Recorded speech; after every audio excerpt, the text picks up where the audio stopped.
पहले ये वीडियो देखें फिर बात करते हैं। ये 44 साल शख्स जो कि एक छोटी सी रेंट की कार चलाता है, 20,000 रुपए इनकी मंथली जो इनकम है और 3 बच्चे हैं। मुझे इन्होंने इंटरव्यू से पहले कहा कि मेरे पास 1 रुपया नहीं था, तो मैंने कहा आप किस तरह पहुंच गए? तो कहने लगे आते हैं वही जिनको सरकार बुलाते हैं। उस दर को आप ज़ियारत करके आए हैं, दिल करता है आपकी आंखें चूम लो।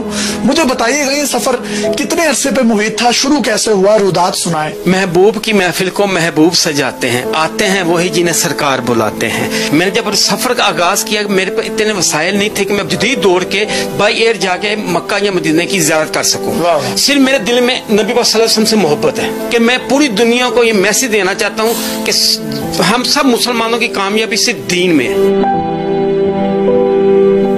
इस सफर में जब मैं अपने घर से निकला, सिर्फ मेरे पास एक बैग था।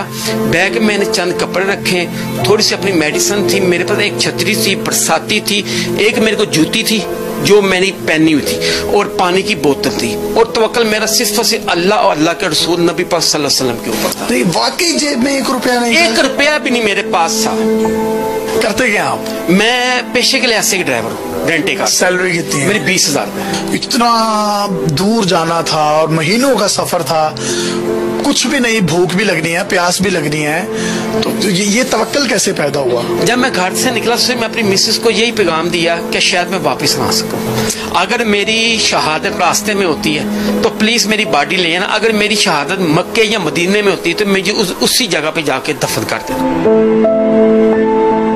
कहते हैं कि गुर्बत का ताल्लुक मदीने से है, जेब में फूटी ना हो और इतने बड़े दर की ज़ियारत करनी हो, तो इश्क कहता था कि पहुंच जाएगा वहां पर। मुझे यकीन था, मेरा तवक्कल था, और जब मैं घर से निकला मैंने अपनी फैमिली को अल्लाह के सुपुर्द किया, अल्लाह की अमानत किया। तो रास्ते में तो बड़े तूफान भी आए होंगे, कहीं थक भी गए होंगे कि एक कदम भी नहीं अब मैं चल सकता, उठा सकता, हिम्मत जवाब दे रही है वापसी की तरफ यू टर्न ले लूं, तो फिर कौन सी ऐसी चीज थी जिसने कहा नहीं थोड़ा सा और, थोड़ा सा और? जब मैं घर से निकला इतनी शदीद गर्मी थी, मेरे हद तक के पाँव के नाखून उतर गए, पाँव में खून आना शुरू हो गया। शैतान ने बोला कि भाई तो अपने आराम वाली जिंदगी छोड़ के तुम ये किस रास्ते पे जा रहे हो? इस सफर में मुझे 3 से 4 दफा ज़ियारत मक्के और मदीने की भी हो चुकी है।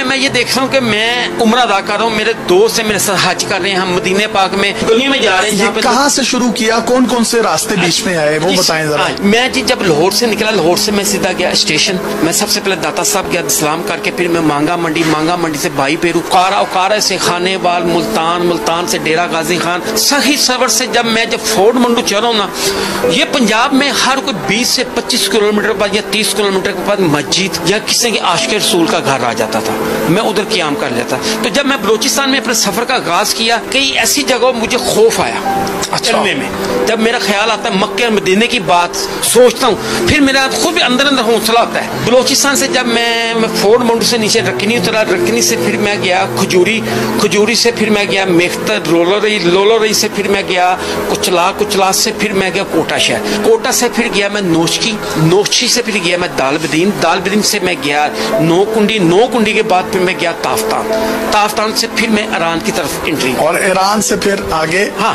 ईरान से मैं जब ईरान में एंट्री की, ईरान का बॉर्डर क्रॉस किया, बॉर्डर क्रॉस करके सबसे पहले था मीर जावा के बाद आता है फिर इनका अपना जदान से मैं गया ढेर बकरी से होता हुआ फिर मैं सीधा गया बंदरबास, और फिर वहां से होते अरब पहुंचे। जब अरब पहुंच गए और पहली नजर जब मदीना शरीफ में आप एंट्री हुई आपकी, तो तब क्या कैफियत थी? उसकी जो मिट्टी की जो खुशबू थी ना, तो मुझे ऐसे लग रहा था मैं उस जगह पे आ गया हूँ जहाँ से सहाबा किराम दीन इस्लाम को लेकर निकले।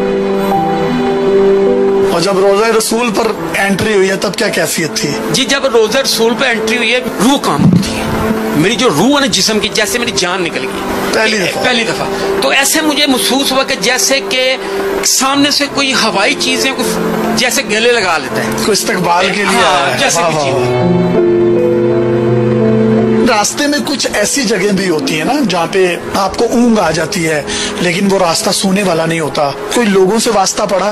कांटों पे भी सोया, तो जब मैं मदीने की तरफ देखता था तो ऐसे लगता है जैसे मैं कलियों पे सोया। हाँ, मैंने बजरी पत्थरों पे भी रात को गुजारी है। मैंने तब की रेतों में भी सोया हूँ, शराब में भी सोया हूँ। एक ऐसा वाकया कि मैं सफ़र कर रहा हूँ तो तकरीबन दोपहर का टाइम हो गया, मैंने खाना नहीं खाया। भूख मुझे इतनी लगी मैं आपको बता नहीं सकता। तो बलूचिस्तान में तकरीबन 100 किलोमीटर पहले आबादी कोई नहीं थी। मैंने ज़ोहर की नमाज़ पढ़ी, नमाज़ पढ़ के मैंने अल्लाह की बारगाह में हाथ उठाए और नबी पाक सल्लल्लाहु अलैहि वसल्लम से अर्ज़ की, या रसूल अल्लाह सल्लल्लाहु अलैहि वसल्लम, मैं तुम्हारा सच्चा आशिक़ हूँ। इस वक्त मैं बहुत परेशान। जैसे मैं मस्जिद से बाहर निकला था, एक आशिक़ रसूल तकरीबन 2 घंटे से मुझे ढूंढ रहा है अपने घर से खाना बना के। तो कौन था वो डॉक्टर साहब से, MBBS डॉक्टर, मुझे नाम इस वक्त याद। उसको कैसे पता चला वहाँ? उनको इस तरह पता चला कि कुछ लोगों ने बताया। मैं जिस गली से, जिस मोहल्ले से निकलता था ना, वो आगे से आगे बातें करते जाते थे कि कोई शख्स आया जो मदीने की तरफ पैदल जा रहा है और ये सच्चा आशिक़ रसूल है। इसके पास 1 रुपया फूटी कौड़ी भी नहीं है।